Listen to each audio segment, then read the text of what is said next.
Welcome. Shout out to everybody that's been patiently waiting for these gentlemen here. You guys are a pretty big deal. For those that's watching at home and people that might not be familiar, I just want to give you a quick blurb, quick little introduction, so that way you can do it yourself and introduce yourself to the people and how you got your start. Josh Gudwin got my start as an intern at Track Record, which is on Lancashire, south of Magnolia. Came up running and then assisting and then engineering a little bit, and then went to Record Plant. I had like a bunch of clients would come in and they would leave Track Record and go to Record Plant, and I was always like, why is everyone going to Record Plant? So the dude's like, you should come get a job at Record Plant, and I did. I was there. I met Kool Carell, Hit Boy, Esther Dean. Did a lot of stuff with Dale Becker, ladies and gentlemen. Did a lot of stuff with them, and then met Justin Bieber on some stuff. Engineered stuff with him and Kook, and then one day I got some mixes back from someone, and Justin asked me why they sounded different or why they changed, and I explained to him we send mixes off to people sometimes to get them mixed, and he's like, do we have to do that? I was like, we don't have to do that if you don't want to, and he's like, just mix the stuff. So I was like, cool. Started mixing. For sure. Yeah. Mr. Neal Pogue. Been doing this for 30 plus years. Started interning at Larrabee Sound back in '88, I think it was. Came up working with the late great Tavi Mote, Alan Meyerson, Keith Cohen. Those names you probably don't know, but those were great mixers. Learned under them. Then I went out on my own around, I think, 1990. Then started working with Bobby Brown. After that, that was in my Atlanta days. Met Outkast, Organized Noise, Usher, Tony Braxton, TLC, list Right. goes on. But I started here first, though. But then I went there. Then I came back here in 2001. And, Google Crazy. me. It's a crazy, I mean, all legendary. But Josh, I want to, well, you were a Marine? Yeah. So talk about that, because I know a lot of people try to pivot from what they are currently doing into engineering, mixing, recording, mastering full time. Yeah. So you being a Marine is an interesting pivot to go into being an engineer. So I wasn't really into school too much, and I just couldn't find a rhythm in college, so I decided to just do something different and join the Marines kind of randomly. But what I found out by being in the military is that a lot of people play guitar and write songs, and a lot of people are lonely and they just write music to stay happy. And it wasn't until towards the end of my 4 years in the Marines that I actually knew the music industry was an industry. I just thought people just did it, and no one ever I never looked into it too much to even know it was a job. I came out to LA to visit some friends, and they were all making music in their apartments. And going from military life to making music in your apartment life is beautiful, and that inspired me to want to do that forever. I never knew that. Yeah. Wow. And I just went to. I had a GI Bill. I went to Full Sail because it was couple hours from Miami, and then just drove a car to California. And been here since. What year was that? I'm curious now. 2006. I got out the Marines at 24, turned 25 a month later, and started my career as an intern at 27. Has anybody here from the service? Anybody? Salute. Yeah. All right, that's what's up.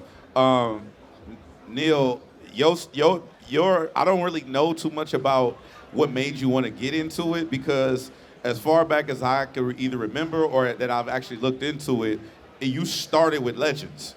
So, and I know that's not the case. Yeah, it's not the case. Okay, go ahead. I born and raised in Jersey. Started off as a drummer, playing in local bands, doing that. I was always the producer of all the bands, because I would kind of hang out at the studio, because I was always intrigued by the board. So I was always that person, but I wanted to come out here in order to be a touring drummer. But, that didn't work out. So I said, let me try my hand at at the studio, because I was always a producer first. Didn't know that I was going to get into mixing, and so I went to engineering school, a place that's not around anymore. It's called Soundmaster. So I went there for maybe a year and a half, couple of years. I can't remember now, but once I got out of there, I still didn't think of myself as a independent contractor. Kind of wanted to do my own stuff, But then after I interned, I figured, okay, I can do this, do this as a gig. And once I interned and I assisted people and learned, and once I started learning once I started, getting gigs on my own, and then the phone just started ringing more. So I said, oh, okay, so this is gonna be, and plus I loved it, I loved engineering, I loved mixing, and it just, started from there, And then you went full time, you went all in at that point? Yes, or? yes, Okay. definitely. I went full in, yeah. And then, Josh, do you have any school, like as far as a formal training? I did like 11 months at Full Sail. So what I wanted to talk about is that duality. Like a lot of people here are either in school to do it professionally, but then the self-taught, a lot of people has gone that route too, as far as like with experience and learning. Are the pros and cons of each, or can y'all speak to that? Well, I didn't even know, I learned everything when I got to Los Angeles. I didn't know what a compressor was or anything when I went to Full Sail. So I kind of data dumped a lot of that information. I would say working with Cucarell really taught me how to finish songs, finish records, rough mix. I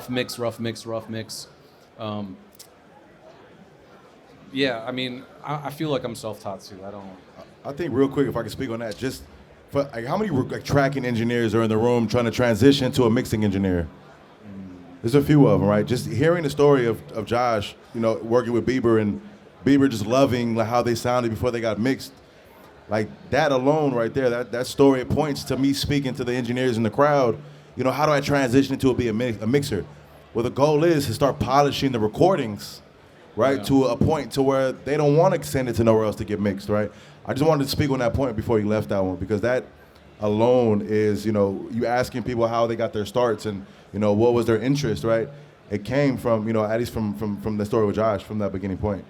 Now, as far as the Justin Bieber thing, it literally was that simple, or did you go in with the intent, like I'm gonna score this opportunity, like working with Justin? Nah, there was no score. It was just years of working songs, When you work with an artist like that, hundreds of songs never see the light of day. In a sense, they go to the graveyard.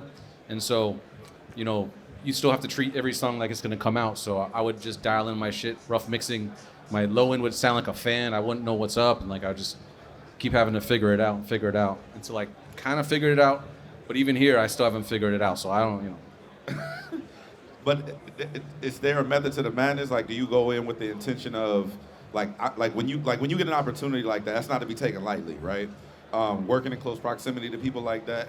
So there has to be something that people could walk away from, like seizing opportunity, being right place, right time, or just capitalizing on being in a position. Like people positioning 50% of your grade in school was attendance. So it's just going to the studio repetitively or showing up, stuff like that.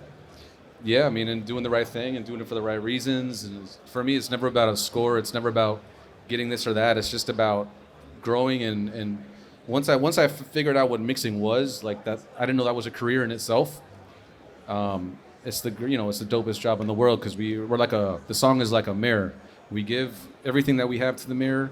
The mirror gives it right back to us when it's done, and it's clean exchange of energy, and then you pass it off. Working with artists, they take all your energy, and then they put it into the music, and sometimes you never get it back. You know what I'm saying? You don't ever get it back. Sometimes you don't. I know some artists that owe me tons of energy. Yeah. Sometimes you get it back. You know what I'm saying, though? Neal, earlier on you talked about going to school and you talking about transition full time. Did you have any mentors? Did you have people that took you under their wing, embraced you, kind of showed you the ropes? And how important is mentorship in this game? Mentorship is everything. I mentioned Tavi Mote. He was a person that took me under his wing and pretty much taught me everything I know. As far as when it comes to mixing. just watching him and asking questions and having a mentor, it's very, very, very important. I mean, it's difficult, I'm sure, these days of, you know, right now we go online and see all the tutorials and stuff, but having that hands-on person that you work with is everything. You know what I mean? Yeah. And then also, I want to go to this because I feel like I actually took a screenshot of it. It's an Audio-Technica mic, right? It's a 4033 that you use to record T-Boz's lead vocals for Waterfalls. Yes. Now, you just had that mic in the tuck, or like, what's the story behind that, if you don't mind? I don't know. Something about that mic. I bought it just to record guitars. You know, something about that mic just felt so good on a lot of things. But one day I just put it up to record her voice because she had such she has it's a unique voice, you know? And so I needed something to capture the clarity of it. So, and it just worked out, you know what I mean? It's one of those things, you know? And I still use it now. A guitar mic to record the vocals. Well, I'm not going to call it a guitar mic, but I used it for that, you know what I mean? For acoustics. Right. But I just put it up. I was just curious to see what it would sound like on her voice because she has such a unique voice. So I was just curious about it, and it worked out. Yeah, it's all about experimentation. I mean, there are no rules in this game, man. He always says it's that. like once you go by rules, then you're screwed.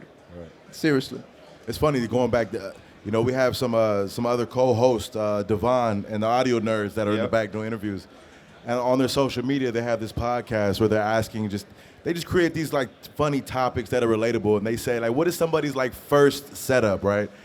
And when they outline the mic section of the average engineer's first setup, and it's always like an Audio-Technica mic, like the 2025 or the 3035, they make good fucking products that stick around for a long time. They make some well-rounded products, man. Yeah, for real. For sure. I also want to talk about Steve Lacy, which is, I mean, I don't want to take the credit away, but you say like a lot of artists owe you the energy, right? But engineering and stuff like that with an artist that in records, do you already know like in the studio, like as you're mixing the record, as you're producing, essentially you guys are producers as well. I don't take that away from you. Yeah, I am. But with that record, it was only mixing. It was only mixing. Only mixing. Yeah. So while you're mixing the record, do you already know what the record is going to become initially? Because a lot of artists. I don't have a clue. clue. So you have no idea. I mean, it's all personal. I mean, I love it, but you're always curious about what the public is going to think. Because it was mainly a lo-fi sounding album, but you know everything is so hi-fi now. Everything's got to be big, bright, this, that. But with that record, you couldn't tell, and that really taught me a personal level that good is good. You know what I'm saying? It doesn't matter if it's lo-fi, this fi, but you get, but you kind of get stuck in this thing where you're like, okay. Once it's not hi-fi, you really don't know what's going to happen, because people like certain things. They like to be served certain things, so that taught me that, people are really, really listening. You know what I mean? From a technical standpoint, do you approach the hi-fi and the lo-fi differently in your workflow? I really don't. Same workflow? It's just a reactive thing. I'm not sitting back going, okay, this I got to make sound like that. It's just something that while I'm in the process, it ends up being that. Josh, J Balvin, Dua Lipa, Justin Bieber, do you have a template, a go-to template? I don't have a go-to template. I have a start system that I like to go in and work with. It's just basically things routed, things turned off. If I want to turn them on, I'll turn them on. So you start with a whole like a blueprint. I have it's like you build a house, you have schematics. Okay. So it's like that. It's not like you don't press play and it sounds like it's mixed. It sounds like the reference. So I got a question to piggyback off that because this is something I'm personally interested in knowing. When you're going for like a J Balvin or Dua Lipa, do you approach the mix from the same point? Like you said, like building a house. I use the same analogy, right? When I'm mixing, I build a house from the foundation, which is the drum, the bass, the lower end frequencies and sounds. Do you approach all genres the same way when it comes to the mixes that you're doing? When it comes to, depending on the genre, whether it's Afro beats or anything, whatever the case may be? Do you start with the same kind of format? No, I change it up. Sometimes I'll start with the instruments. Sometimes I'll just jump to the vocal. It's really the first thing that grabs me. If I'm in a hurry, if I have a lot of work to do, I'll just attack it. If I'm in a creative mood, I'll press play, and the first thing that grabs my attention, I'll focus on that. But music is universal. It's the same everywhere in the world, and I don't approach it any differently. I just know when it's done, when it feels right, and everything is like set. That feeling, you just know, right? You just know. You just know. I have one more question to ask Neal, because this is something I don't think I've ever got the chance to ask. And big fan of everything, obviously, complete legend. Big brother, this guy has supported me in everything I've done for years now. But the question is really all the legendary Outkast records that you've done, right? Going and doing all the Tyler records and the Steve Lacy project. Is your process the same, between those two times of music? I think it is. It's the same, but of course the difference is going from analog to digital. Going to Pro Tools. Are you doing more in the box now? I know you still use SSL. Yeah, if I'm doing Tyler, it's in the studio, because of the budget, which I'm really grateful of. But Steve Lacy, I did that in the box. All the early Outkast, of course, that was all analog, except for Hey Ya, that was my first Pro Tools mix, actually. So, are you kidding me? That's a reference to this right. Fucking, I did Hey Ya in the later. box. Okay. Yeah. If you knew that record just alone, bro, it's so far ahead of its time sonically. I still reference Hey Ya to this day, right? Incredible. So the trend that, I have so many questions beyond that. So going from analog, now introduced to Pro Tools, right? And mixing Hey Ya, the first record you said did in the box. Was that intimidating to you? I'm used to this big fucking studio full of gear. Actually, I use Pro Tools as my, Got you.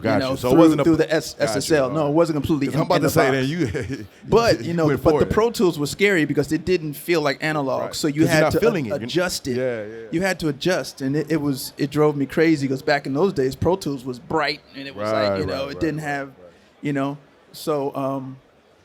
But yeah, man. As far as but I always approach each mix because I still think like analog, so everything to me has to feel that way. That warmth, that clarity, the depth. You need to have the spacing. Right. And that's the thing that I feel like it's almost like a drug. Once you get that high of a mix that you can see through, it's I'm not going back. You know what I'm saying? That's the reason what pulled me into the analog feeling. Obviously coming under Dre and all the stuff that he taught me with mixing the hybrid in the box with the SSL. It's just that type of warmth that you really just can't achieve. I don't give a fuck what none of these companies say. There's no way you can achieve that feeling, to my opinion, in the box. You know what I'm saying?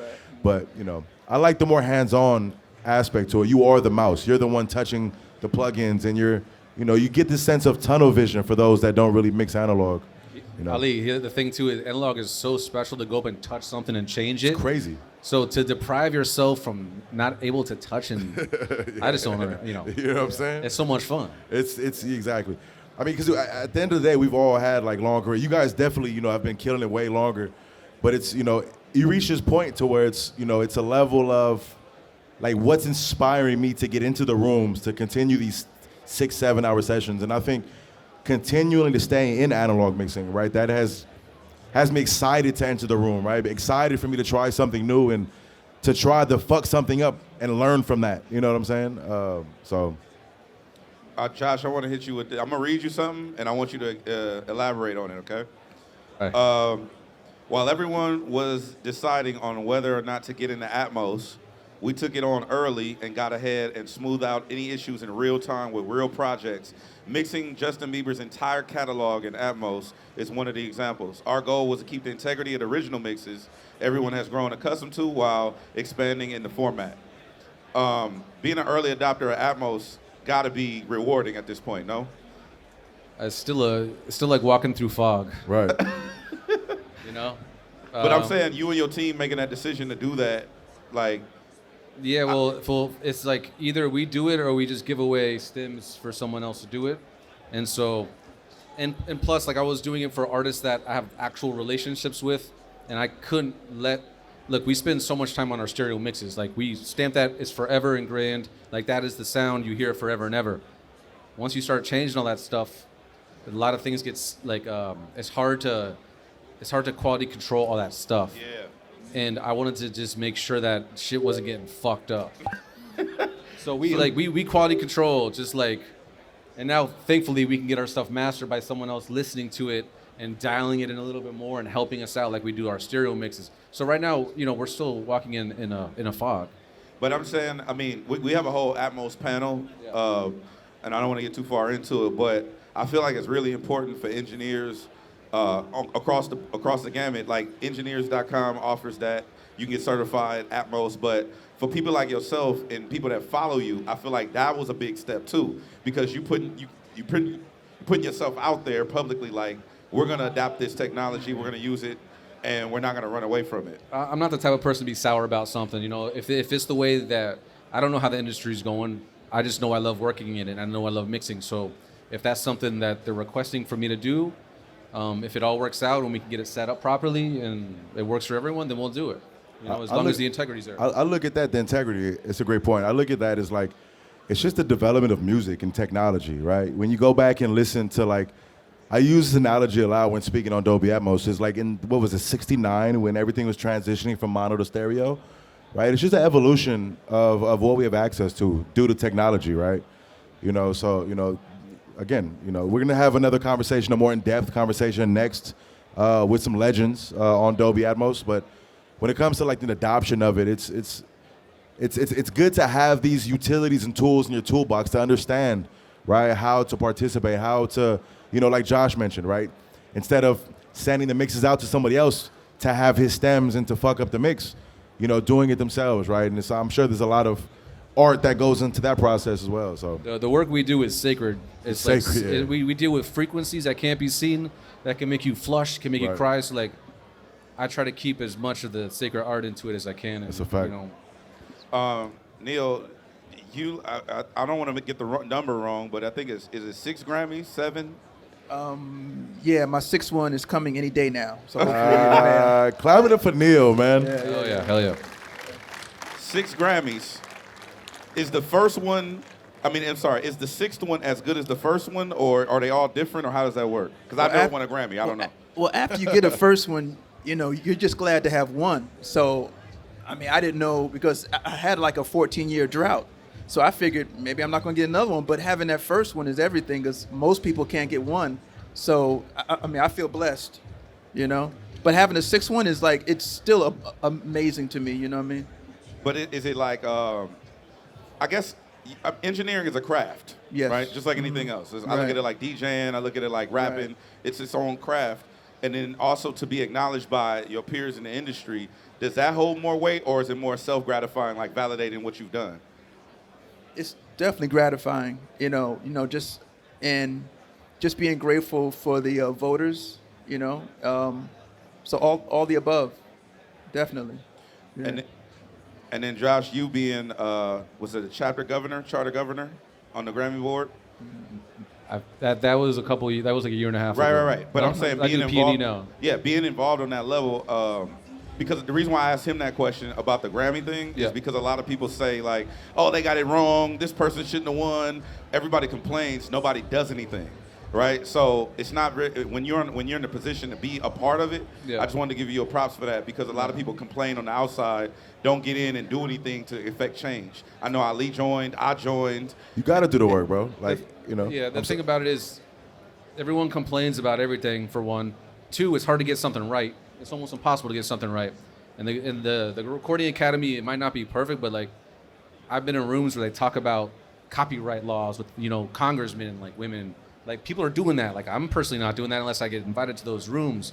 But like, it's hard to do, right? So they're doing about something. Opinions too. It's about everybody has their own opinion about stuff. I feel like nowadays, more than anything, everyone. Right. You know what I mean? And people want to stay woke, so you got all these different things that you got to deal with. So, you can never really please anybody. It's like mixing, right? You're never gonna have a perfect mix.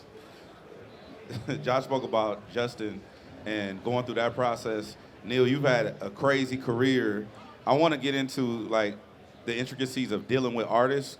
A lot of engineers here are working hands-on with artists. You specifically chose this mic for T-Boz. You got Outkast. Then you also have Tyler, the Creator. Also, is Tyler? Let's just get out there. Is Tyler insane or is he a genius? No, Tyler is brilliant. Okay. Yeah, genius. To me, the word genius is when you're on the brink of craziness. You know what I mean? But he's just brilliant. He's misunderstood.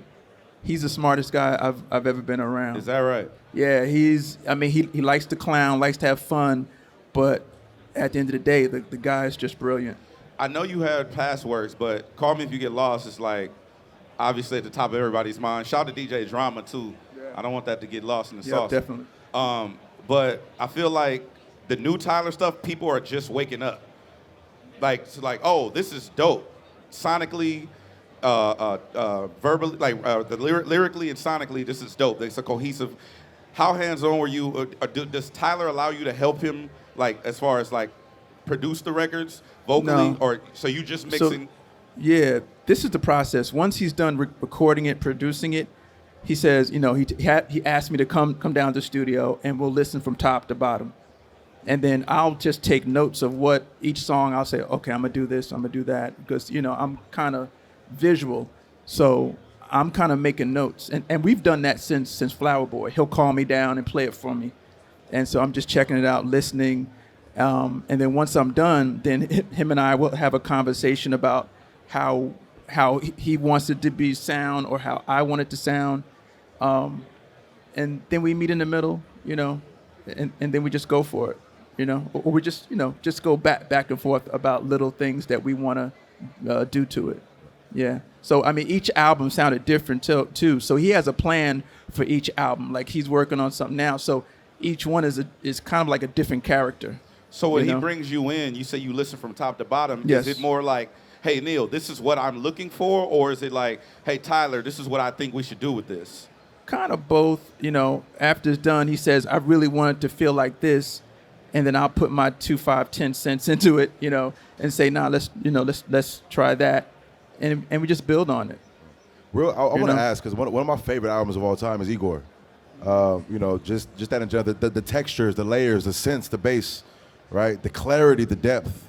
Like, what was like the most challenging process of mixing that album? Is there a specific song that was, you know, more of a knot that you had to more untie sonically? Like, what is there any challenges across that project? That was just fun because we wanted to challenge people. That shit was, yeah. No, we wanted to really hit the threshold and challenge people.